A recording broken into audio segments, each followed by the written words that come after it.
振り子は触れ戻る。未来へと進み続けた物語は、ここで一旦動きを止め、過去へと触れ戻る。それはほんのわずかな時間。しかし、それゆえに恐るべき速度で遥か彼方へ。知らねばならない。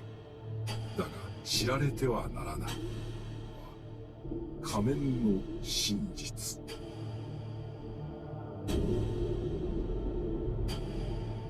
Bonjour, bonsoir à tous les Shinigami. Aujourd'hui, on se retrouve pour faire part de la dilogie de romans Spirit à Forever With You, qui a servi de transition de l'arc Arrancar à l'arc Fullbring lors des 17 mois de convalescence et le retour à la vie civile d'Ichigo après sa victoire contre Aizen. Cette dilogie explique entre autres l'histoire des anciens Kenpachi Kuruyashiki, 7e du nom, et Asashiro Kenpachi, 8e, dont on va traiter sous peu au sein de cette vidéo. D'autres personnages très intéressants sont de la partie comme Sien, un holo redoutable, disposant d'une puissance et d'une stature largement comparables à celle d'un Vasto Lordes. Doroka Paramia, une holo déjà connue de l'histoire principale de Bleach, déchue de son titre de Fraction, que Zeyel lui avait octroyé par le passé. Uryu et Kanodi sont des personnages notoires au sein de cette intrigue, mais si vous voulez le maximum d'informations de ces histoires, je vous partage en fiche, mais aussi en description, ma playlist Spirit, auquel une vidéo introductive de la nouvelle, mais aussi une grosse vidéo sur Sien étant déjà présente au sein de cette dernière, le lien est en description. Pour en revenir à Soya Asashiro, nous verrons dans cette vidéo les différents cheminements qui l'ont poussé à ressurgir au sein de l'histoire de Bleach. Qu'est-ce qui l'a motivé à vouloir détenir le titre de Kenpachi, pourquoi il a été qualifié de criminel notoire par le Shuo 46 et ses différentes rencontres au sein de la dilogie. Nous analyserons également dans des vidéos complémentaires à celle-ci son enfance, ses pouvoirs ainsi que son Bankai qui est constamment connecté avec son environnement. Étant donné les possibilités quasiment infinies du Shinigami le plus fort de Soul Society, tout résumé dans une vidéo de 15 minutes est tout bonnement impossible, vous en doutez bien. N'hésite pas à rejoindre l'équipage si tu ne veux manquer les autres vidéos explicatives de Spirit à Forever Review qui surviendront sur la chaîne, à liker et partager cette vidéo si tu veux soutenir mon travail d'analyse sur l'histoire des anciens Kenpachi, et à me commenter si tu souhaites que je sorte prochainement des travaux d'analyse sur les personnages de Kuruyashiki, Roka ou alors le fabuleux Don Misao Kanoji. Bref, dis-moi tout ça en commentaire et nous pourrons enfin lever le voile sur l'une des affaires les plus intrigantes n'ayant jamais souillé le sol de Soul Society.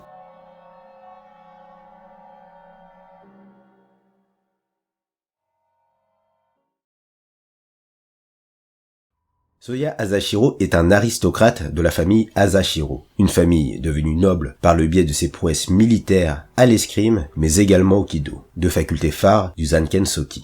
Au niveau du personnage, Soya dispose d'une faible condition physique. Toutefois, les capacités extraordinaires de son Zanpakuto lui ont permis d'affronter les plus grands guerriers de l'univers de Bleach. C'est grâce à ses pouvoirs surpuissants qu'il a pu abattre le Kenpachi de son époque, Kuruyashiki, et détenir par la même occasion le titre éponyme de la 11e division par la suite. Kuruyashiki qui est un capitaine ayant été convié pour intégrer la garde royale tout de même. Donc le boug en face de Soya était un adversaire respectable. Donc ouais, s'il est parvenu à le battre, on sent que le 8e Kenpachi Asashiro pèse dans le game.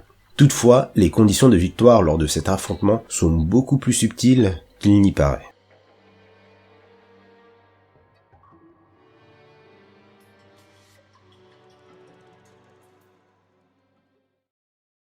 Asashiro s'est approprié ce titre afin d'assouvir ses ambitions personnelles. Farouchement écœuré par l'injustice ambiante régnant dans le monde, le titre de Kenpachi, qui est un statut honorifique intimement rattaché à la fondation même des armées de la cour, lui permettrait de surcroît d'accéder à une position privilégiée au sein des pouvoirs législatifs de Soul Society. Ce statut de Kenpachi devrait lui permettre d'accéder plus rapidement à ses projets personnels, projets qui de prime abord ont été autorisés par les autorités compétentes du Central 46. Ces derniers n'estimaient peu les idées d'Asashiro qui étaient, selon leurs attentes, vouées à l'échec. Toutefois, le projet de Soya qui gagnait en ampleur et en consistance commençait à réellement effrayer les autorités compétentes de Soul Society. Tellement intimidés qu'ils ont décidé au final de se retourner contre le nouveau capitaine en date de la 11e division. Ils l'ont qualifié de criminel d'État et l'ont également condamné à plus de 20 000 ans d'emprisonnement au sein du Muken pour des faits qu'ils avaient approuvés antérieurement. L'incompréhension et la colère d'Asashiro étaient apparentes, mais les propriétés du Rosakuro, son Zanpakuto, lui génèrent tellement de possibilités d'évasion que ne serait-ce que de capturer le 8e Kenpachi relève d'une mission quasiment impossible pour la majorité des personnages du Bleachverse.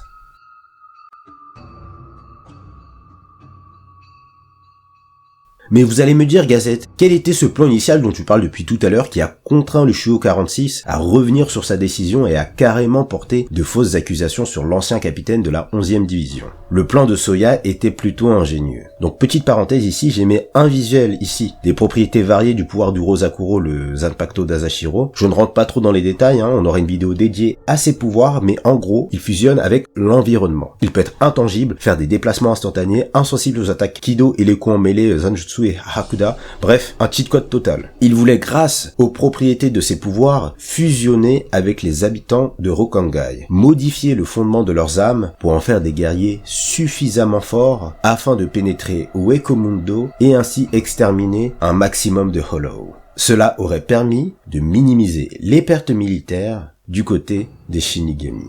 L'idée semblait irréaliste aux yeux des membres du Shuo 46. Voilà pourquoi ils avaient laissé carte blanche à Soya pour ce projet. C'est lorsqu'ils ont vu l'ampleur que prenait le plan de Soya et la puissance qu'avaient obtenu les individus contrôlés par le pouvoir de son Zanpakuto qu'ils ont décidé de générer de fausses accusations sur le 8e Kenpachi et de le condamner à la prison du Muken. Voilà pourquoi initialement Soya était emprisonné au Muken et qu'Aizen siégeait à proximité de ce dernier parce que, souvenez-vous bien, il fut également emprisonné pour la multitude de dingueries qu'il a générées depuis la saga Soul Society, que je n'ai plus besoin de vous remémorer depuis le temps. C'est la pression du roi spirituel et la possible intervention de la division 0 dans la balance qui ont contraint Soya à lâcher les armes et à séjourner apathiquement aux confins de l'endroit sans espace.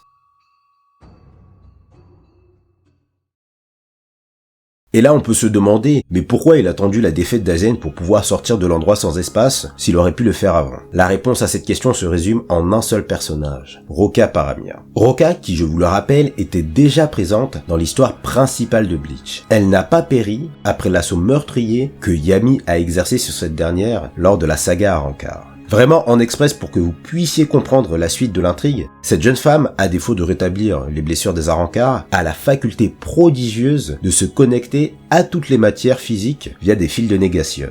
Roka peut également reproduire et créer des choses avec ses fils de négation, un peu comme une araignée qui tisse des créations. Elle dispose aussi d'un pouvoir qui s'appelle la sauvegarde, une faculté qui lui permet de transmettre une partie de sa mémoire dans des objets inanimés grâce à l'upgrade que Zael lui avait octroyé. J'explique ça bien en détail dans ma vidéo sur l'histoire de Sien. Je vous invite à aller la checker si vous voulez comprendre rapidement l'histoire de Roka. Asashiro a fusionné avec tout Soul Society, ce qui veut dire qu'il peut, et ce même depuis l'endroit sans espace, tout entendre et tout voir, y compris depuis cet endroit confiné. Un pouvoir omniscient faisant de lui un véritable danger s'il décide de réellement se rebeller contre le Gotei.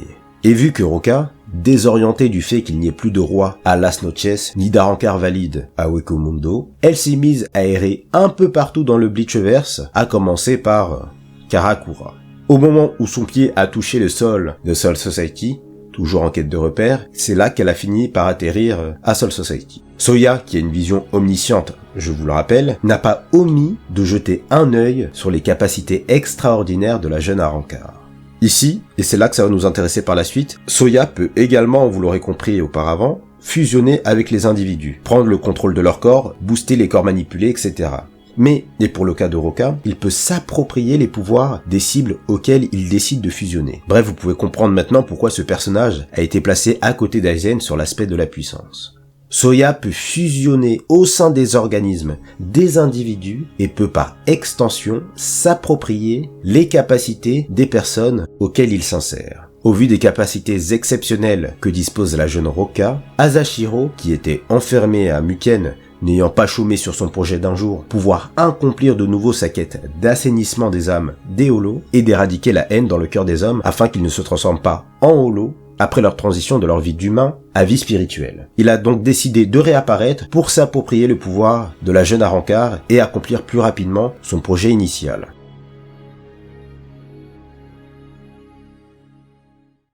Moult péripéties se déroulent alors avant la conclusion ouverte du tome 1 de Spirits. Des événements très intéressants comme le fait que Kurotsushi Mayuri se voit condamné par le Shuo 46 des agissements épouvantables qu'il a pu commettre envers les soldats de sa propre division à l'Arc Soul Society. Mais si, rappelez-vous quand, juste avant son altercation contre Uryu et Orihime. On peut aussi observer dans ce tome 1 de Spirits la liaison aristocratique que dispose Soya et sa vision détournée sur certaines familles nobles. Ici, en l'occurrence, la famille Omaeda, qu'il qualifie de honte unifiée à l'égard de la bourgeoisie régnante de Soul Society. On y voit pour la première fois la petite sœur d'Omaeda et son papa au sein de l'univers de Bleach Brave Souls. Vraiment très intéressant ce genre d'interaction entre individus issus de la même classe sociale. Mayuri, qui joue aussi un rôle prépondérant dans l'analyse de l'antagoniste annexe de cette nouvelle, Sien, qui, comme Asashiro, a besoin du pouvoir de Roka pour ses propres ambitions personnelles.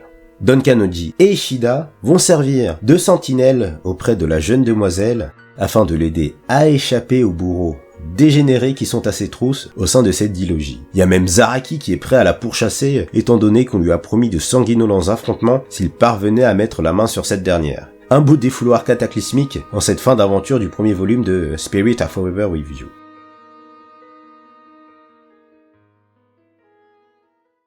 On fait un petit point sur les ambitions récentes d'Asashiro, étant donné la présence insoupçonnée de Roka dans l'équation de son projet plan de paix perpétuel. Vous validez le nom que je viens de trouver pour notre petit aristocrate. Désolé, le plan œil de lune était déjà pris dans un autre animé. Plus sérieusement, pour son plan de paix durable des 3 dimensions du Bleachverse. Je récapitule en bref. Soya a été emprisonné à la base à 19 500 ans d'emprisonnement au Muken pour son plan d'envahissement de Wikomundo, avec les corps imprégnés de sa présence des citoyens de Rukongai.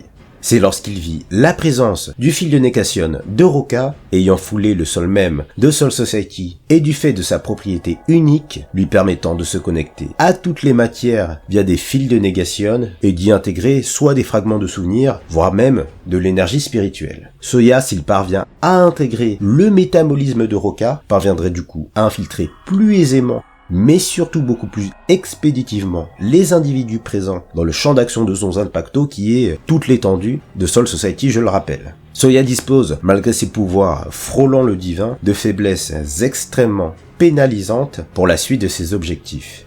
Il ne peut par exemple traverser le Shankomaku, c'est la protection sphérique qui entoure Soul Society qui est constituée de Sekiseki, une pierre rejetant le Reiryoku. Souvenez-vous comment la B-Team a dû lutter pour pénétrer le Seiretei au début de l'Arc Soul Society. C'est avec l'intermédiaire de la famille Shiba et les sphères à énergie spirituelle qu'ils y sont parvenus. Le pouvoir de Roka lui permettrait donc de pallier à cette faiblesse, étant donné qu'elle peut changer de dimension comme elle le souhaite grâce à ses fils de négation.